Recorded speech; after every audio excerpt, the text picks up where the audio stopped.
Welcome to this week's look at the state of the New York City real estate market. This is for the week of February 17th to the 22nd. We're going to be looking at the luxury market, the Manhattan market, and the Brooklyn market, and definitely seeing some shifting going on, differences between the luxury market and the rest of the market, also differences between the Manhattan and the Brooklyn markets. So going to give you all those details, then I'll wrap it up, give you some additional information, as well as strategies for success. If you're an active buyer or seller, you're definitely going to want to stick around for that.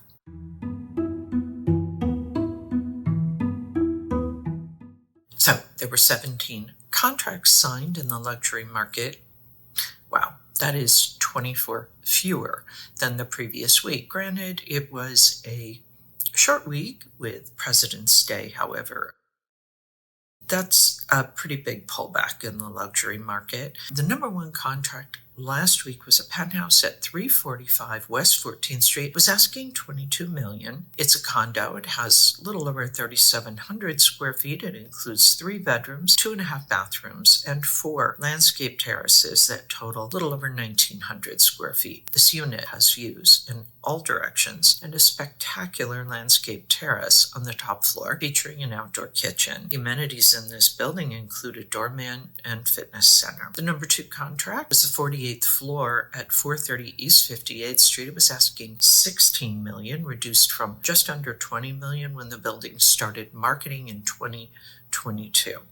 The condo has 4,765 square feet, includes 4 bedrooms, 3.5 bathrooms. This too has spectacular views in all directions. A 33-foot living room and a 19-foot dining room overlook the East River. Amenities in this building include doorman fitness center with a lap pool, training studio, infrared sauna, spa and treatment room, children's playroom, lounge, and private dining room. The total weekly asking price sales volume for last week, $149,880,000. Average asking price, $8,816,471.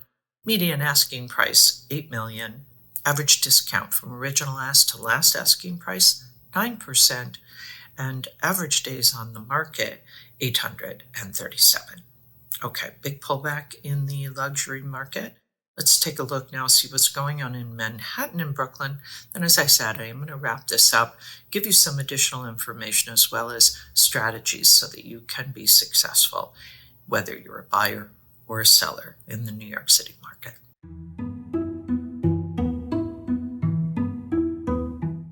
Last week in Manhattan, 374 properties came on the market. That's up almost 25%. Contracts signed, 196. That is down 2.5%. Off market is up 21.6%. 107 properties came off the market last week. The supply is up almost 38% for the month. 1,370 for the month came on the market. Contract signed 831. That's up almost 24%. Off market fell almost 9% at 472. This market pulse remains fairly stable and neutral in Manhattan. We're seeing a bit of an uptick in inventory. Contract activity is not so very strong yet in the Manhattan market. I imagine that will change in the coming weeks as we get closer to the spring market. 831 contracts were signed. This is the Liquidity Pace chart showing the 30-day moving window of contract activity. That is an increase of a little over 37% from last month, although we're down a little bit, almost 8% from last year. Let's take a look now at what's going on in Brooklyn. Brooklyn tells a slightly different story. So we're going to shift now and take a look at what's going on in Brooklyn. Any questions about the luxury market or the Manhattan market, anything I've talked about so far, just go ahead and post that below.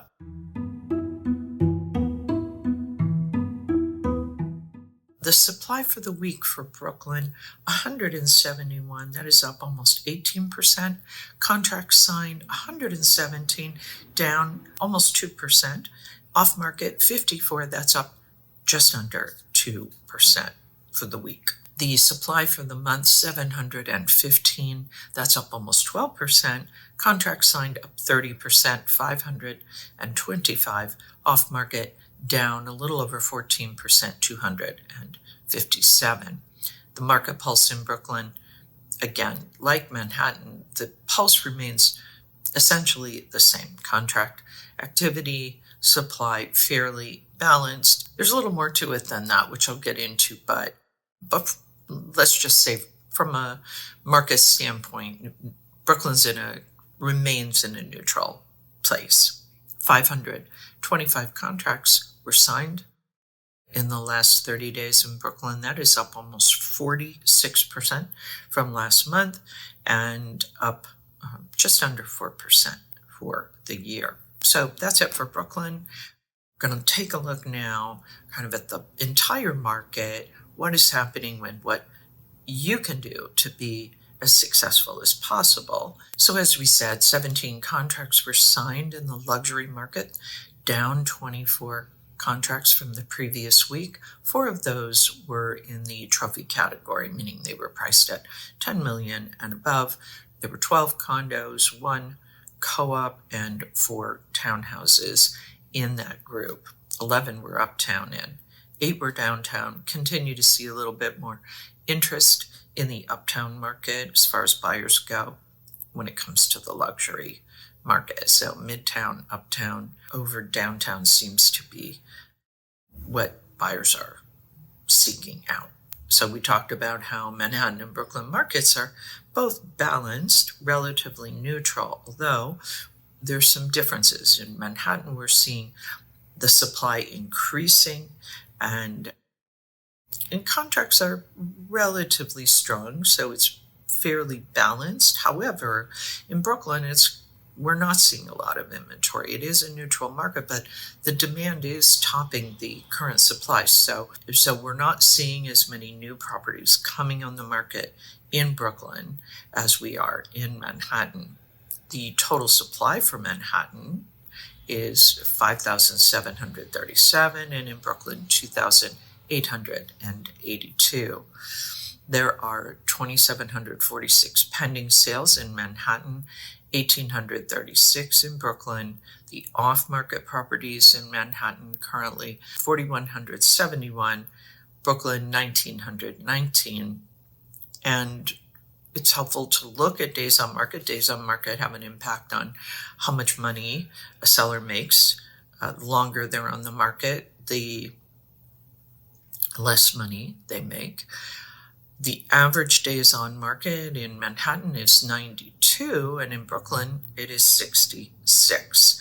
The liquidity pace, this 30-day moving window of contract activity, 831 in Manhattan, 525 for Brooklyn. So what we're seeing, if we had to kind of distinguish between the Manhattan and the Brooklyn markets, we're seeing an increase in supply in Manhattan. It's already exceeded the typical seasonal level for February. Demand is still trending below seasonal level in Manhattan. So while both are still technically on trend, let's call it that, it suggests that the market strength may not be across the market in Manhattan, but more product and sub-market. Let's say luxury versus non-luxury, downtown versus midtown, as I've kind of mentioned before in terms of buyer appetite, something in mint condition versus something that is going to need a full renovation. Brooklyn, however, the supply remains below the typical seasonal level. This highlights, in a way, this really underscores how Brooklyn and Manhattan are completely different markets from each other. They have different dynamics.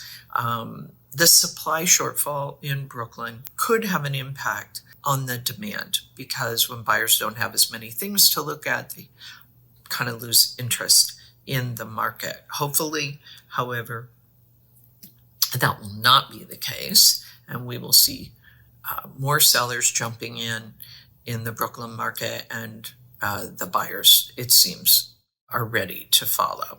So what does this mean if you're a buyer or seller? If you're a seller, again, be best in class. This is a neutral market, so keep in alignment with the selling prices for your category. Be guided by the market conditions. We see that currently the supply is stronger in Manhattan than in Brooklyn. As I mentioned, demand is a little bit lower in Manhattan, and for the moment, even a little bit in Brooklyn. So this is definitely a challenging market for sellers, to a certain extent for buyers as well. They may not have as much leverage as they think they should have.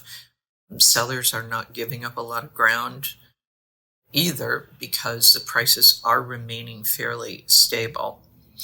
Buyers, the Manhattan supply is up, as I mentioned, a bit, and the Brooklyn supply is lagging a bit, depending on which market you're looking at and what the category of property you're looking at. You may find that you're seeing things that you like. You may be getting frustrated and feeling like what you're looking for isn't yet out there, but don't lose hope. The spring market is really now quite close to us. Maybe in another couple of weeks, we're going to start to see more, hopefully, signs of life and activity that would typically represent a spring market in New York City.